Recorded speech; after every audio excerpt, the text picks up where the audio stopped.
Hi everyone. So I don't know where I got this information from. You can probably find it online actually, but I know that I've used it with quite a lot of my clients and they found it helpful, and that is looking at the 4 tasks of mourning. So this is to do with grief. So when you're in grief, sometimes you don't always know how you're feeling, you don't know what's going on. It's quite a confusing time for lots of people. So this is a helpful way of looking at the 4 tasks of mourning. And it really is just helping you understand that this is a process that lots of people are going to go through. And the first task is to accept the reality of the loss. The second task is to process the pain of grief. The third task is to adjust to a world without the deceased.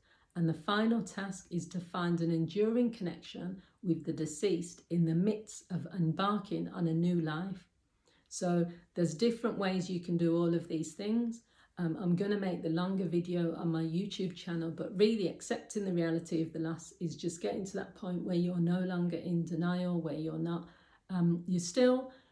you don't ever fully accept that the person has gone, but you accept the reality that, you know, no matter how sad you are or no matter what happens, the person is not going to return. So it's almost like an acceptance, even though that acceptance is not what you want to do. Processing the pain of the grief is just not making excuses or distracting yourself or avoiding grief. So when people avoid pain because it's just something they don't want to deal with, maybe they go back to work too early, maybe they just tell everyone, I don't want to talk about it. Maybe when people are crying, they kind of leave the room because they don't want to be around that. That is like not processing the pain of how you're feeling.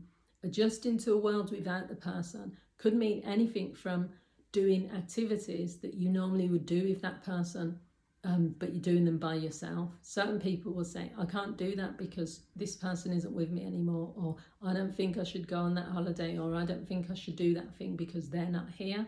So adjusting to a world without the person means you still continue to live, but you still remember the person, but you just don't stop your life from living because of that person's no longer here. And finding an enduring connection is anything from, I remember I was sharing this with someone, that for me, having my dad's last name is something which I'm not going to give up. So if I got married, I'd have a double-barreled name. There wouldn't be no situation where I wouldn't, and that is my way of still having that connection. Other things I might do, keeping the connection with other people I've lost as well. So there's lots of ways you can do this, but it is about saying you're still going to continue with your life, but you've still got that connection just because that person's not here anymore. So I hope you found this video useful. If you have, feel free to leave your comments. I'd love to hear your thoughts on this.